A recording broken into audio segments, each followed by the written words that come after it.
Bhagavatha Vahini, Chapter 19. Pandavas, an example for the Kali age. Parikshith prayed with tearful eyes and with such humility that Vyasa said, "Son, the Pandavas are staunch adherents of the moral law. They never deviated from the given word. They observed the rule that the defeated party has no right to challenge the victors. Your grandfather and his younger brother recognized the moral superiority of Dharmaraja, their elder brother, and suppressed themselves. Or else they would have felled the foul Kauravas to wallow in their own blood and cast their corpses to be mangled by dogs and vultures. In spite of this, however, your granduncle Bhima was training to fall upon those vicious men like a lion chained to a tree. He was laughing cynically at the weak attachment that Dharmaraja had towards Dharma. But what could he do? He was rendered harmless by the will of his eldest brother. So he had to behave like an ineffective person." When Vyasa said thus, Parikshith asked him the reason why the grandfathers were so enslaved. Vyasa smiled and replied, "Son, I shall tell you that also. Your granduncle Dharmaraja celebrated in unprecedented grandeur the Rajasuya Yajna in the assembly hall that Maya built for him. The Kauravas were invited for the Yajna, and as I said, they were struck with amazement at the magnificence and wonder. They were also filled with envy and a spirit of vengeance, as if they were insulted by the affluence and powers of the Pandavas.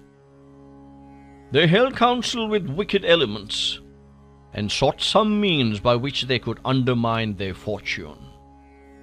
At last they struck on a plan.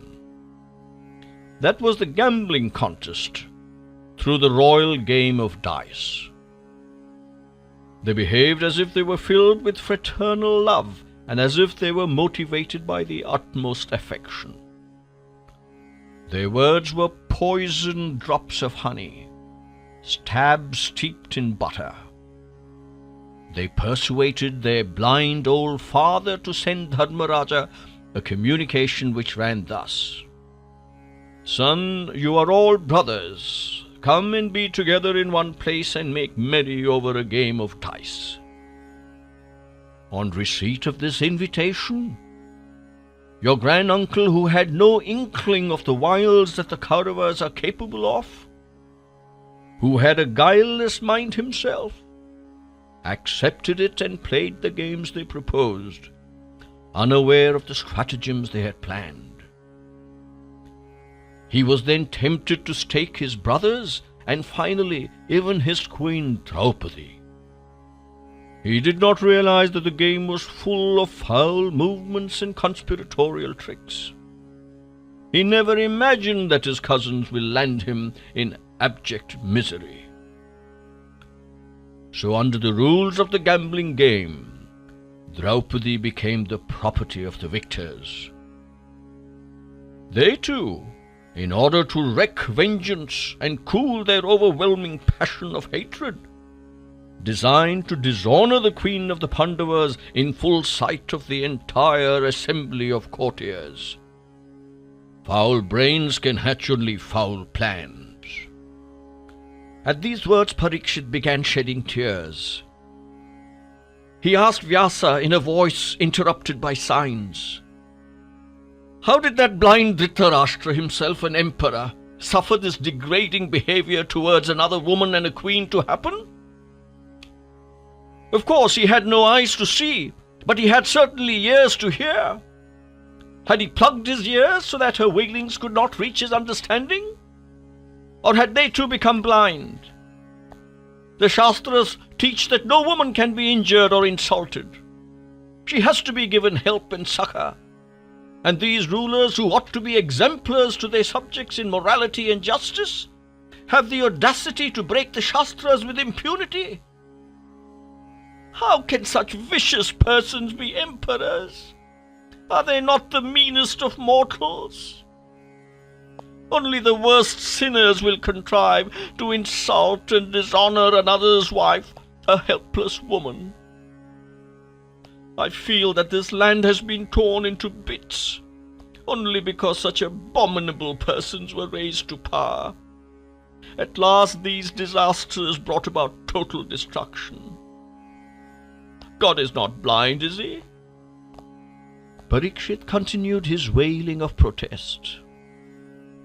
Even ogres and barbarians respect their womenfolk. Among them, if one woman is thus insulted, they avenge it as if the entire tribe is ill-treated. When such is the case, the elders of the clan, the emperor, their preceptors, sages and learned men, were all present there and watching in open assembly this atrocious act. Did the intelligence of those high-placed witnesses suddenly disintegrate? Were their eyes suddenly blinded by some dire disease? Did they feed on grass that their taste became so beastly? Did they forget in their animality the honor of the race? And the elders, their sense of discrimination deserted them? And they must have looked pathetic caricatures of themselves. Vyasa interrupted this tirade against those elders who sat quiet during those awful moments. He said, "Son Parikshith, do not jump to conclusions in confusion. Not one of the elders in that assembly was in favor of the wicked behavior of Duryodhana, Dushasana, and others. They warned them of the consequences of their iniquity. What could they do if those foul men perpetrate sin? When Dushasana was dragging Draupadi by the hair, right into the royal hall which was filled with courtiers and others, the agony of Vidura, Bhishma, and Drona was beyond control. Words are inadequate instruments to describe it. Tears flowed in streams down their cheeks. They could not lift their faces and cast their eyes upon the abominable gang. There was another reason too. Sparks flew from the angry eyes of Draupadi when she was so tortured, and if they had fallen on anyone in the hall, he would have been reduced to ashes. Luckily, she was looking only at your eldest grandfather, Dharmaraja. His fortitude and equanimity were imprinted on her mind. So the assembled men were saved from destruction. Or else Duryodhana, Dushasana, and the rest of that foul brood would not have survived at all. The face of Dharmaraja, so full of equanimity, had such a transforming effect. Your grandfathers, Bhima, Arjuna, Nakula, and Sahadeva, were watching that face, while their hearts were being torn by Draupadi's struggles. But as they watched, their tempers cooled. Dharmaraja's unruffled face saved everyone from cataclysm that day. Else all would have been consumed in the fire of anger, making the battle of Kurukshetra superfluous. Nothing can happen unless God wills it so, isn't it? How can anyone override the will of Lord Krishna? She wailed that no one of her masters rose to save her, though she called upon them and reminded them of their prowess and valor. Just then, the thought of Krishna, the Saviour, flashed like lightning and filled her drooping heart with courage. "Oh, Shyama Sundar," she cried out, "this is not an insult dealt to me, nor is it an infamous injury dealt to the Pandavas. It is an insult, an injury dealt on you. You are our all. We depend on you for everything. Is it then just that you should now tolerate this cruel injury being perpetrated on our honor? We have dedicated our hearts to you. Listen, I have dedicated myself to you. Perhaps you are not content with what we have so far offered at your feet. Let your will prevail." Thus she surrendered fully and unreservedly to the Lord. At this, the guardian of the forlorn, the saviour of those who surrender, the Lord, took upon himself the burden of rescuing her from distress. He moved in, silent and unseen, and blessed her unnoticed. And wonder of wonders, the sari which the human ogres were attempting to remove in order to disgrace her was rendered endless. Everyone, including the tormentors, was stunned at the demonstration of Krishna's grace and Draupadi's devotion. Good men and wise realize that Sathya and Dharma can never come to harm. The tears of joy that rolled from their eyes gave proof of the exaltation they experienced. The wicked Dushasana fell down, exhausted and humiliated. Draupadi did not suffer the least dishonor. All the dishonor fell to the lot of the Kauravas, and the Pandavas were unaffected. Can God permit the just and moral Pandavas to suffer humiliation?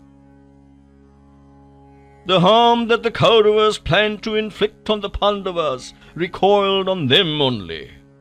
This was the direct consequence of the grace that Lord Krishna showered on your grandfathers and grandmother, and of the devotion and faith they had reposed in Lord Krishna. Intending to declare to the world the intense devotion of the Pandavas and its efficacy, and also to hold them up as examples for the Kali age that was to come, the Lord contrived this thrilling drama. There is nothing more in this than that purpose of the Lord. You may be subjected to calumny, insult, and dishonor. You may be plunged in poverty or pain. But the person who has surrendered to the will of God will welcome each of these gladly and bear it with equanimity. The Lord will never give up his children. Those devoted to God have to be patient and calm under the most poignant provocations. The fact is, the pious and the God-fearing are those who are visited by travails and troubles. In order to teach mankind these great truths, Krishna enacted this drama with the Pandavas as the cast. Every incident in their lives is but a scene in his play.